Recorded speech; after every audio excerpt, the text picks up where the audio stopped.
পিতামাতা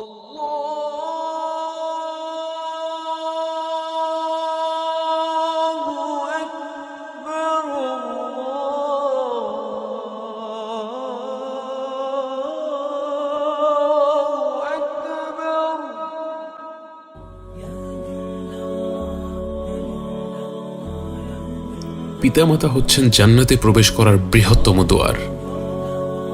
আল ওয়ালিদু আওসাতু আবওয়াবিল জান্নাহ। এর মানে হলো জান্নাতে প্রবেশ করার সবচেয়ে সহজ পদ্ধতি হচ্ছে বাবা মায়ের খেদমত করা, তাদের সাহায্য করা। নবীজি সাল্লাল্লাহু আলাইহি ওয়াসাল্লাম বলেন, রিদার রব্বি ফি রিদাল ওয়ালিদ ওয়া সাখাতুর রব্বি ফি সাখাতিল ওয়ালিদ। আল্লাহ তাআলার আনন্দ পিতামাতার আনন্দে, আর আল্লাহ তাআলার রাগ পিতামাতার রাগে। মুসনাদ ইমাম আহমদ এবং সুনান আবু দাউদ গ্রন্থের সেই বিখ্যাত হাদিসে বর্ণিত আছে, একজন সাহাবী সুদূর ইয়েমেন থেকে এসে রাসূল সাল্লাল্লাহু আলাইহি ওয়াসাল্লামকে বললেন, হে রাসূলুল্লাহ, আমি ইয়েমেন থেকে এসেছি আপনাকে বাইআত দিতে, আপনার পেছনে জিহাদ করতে। আমার বাবা মা কাঁদছিলেন, তারপরও আমি তাদের ছেড়ে চলে এসেছি আপনার পাশে থাকতে। তখন নবীজি সাল্লাল্লাহু আলাইহি ওয়াসাল্লাম বললেন, তুমি যদি সত্যি আল্লাহর সন্তুষ্টি চাও তাহলে শীঘ্রই তাদের কাছে ফিরে যাও এবং যেমন করে তুমি তাদের কাঁদিয়েছিলে তেমনি করে তাদেরকে হাসাও, তাদের আনন্দ দাও। এটাই ছিল আমাদের নবীজি সাল্লাল্লাহু আলাইহি ওয়াসাল্লামের বক্তব্য। তুমি বাবা মাকে দুঃখী করে জান্নাত লাভ করতে চাও? তিনি এসেছিলেন সাহাবী হতে, এসেছিলেন রাসূল সাল্লাল্লাহু আলাইহি ওয়াসাল্লামের পাশে জিহাদ করতে, কিন্তু তিনি তার বাবা মাকে কষ্ট দিয়ে এসেছিলেন, তাদের অনিচ্ছায় তাদের একা ফেলে চলে এসেছিলেন। এবং রাসূল সাল্লাল্লাহু আলাইহি ওয়াসাল্লাম বললেন, তুমি এভাবে জান্নাত লাভ করতে চাও, তাদের কাছে ফিরে যাও।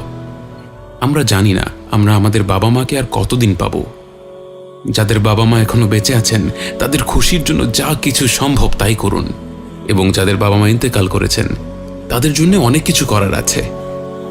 একবার এক সাহাবী রাসূল সাল্লাল্লাহু আলাইহি ওয়াসাল্লামকে এসে বললেন, হে রাসূলুল্লাহ, আমার মা ইন্তেকাল করেছেন, আমি কি তার জন্য কিছু করতে পারি?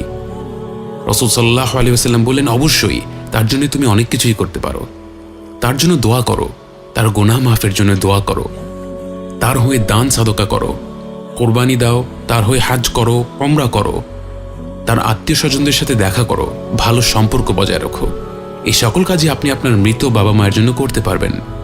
অনেক আত্মীয় স্বজনদের কথা আমাদের মনে থাকে না, কিন্তু আপনার বাবা মা বেঁচে থাকলে তারা হয়তো তাদের সাথে সম্পর্ক বজায় রাখতেন।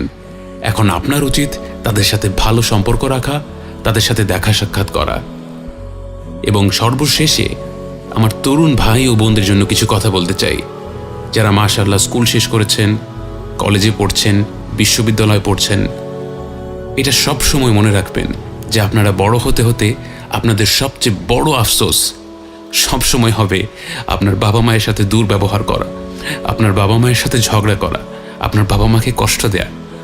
কঠোর কথা কখনো ফিরিয়ে নেওয়া যায় না। আপনার বাবা মাকে একবার কষ্ট দিলে সেটা কখনো ফিরিয়ে নেওয়া যায় না।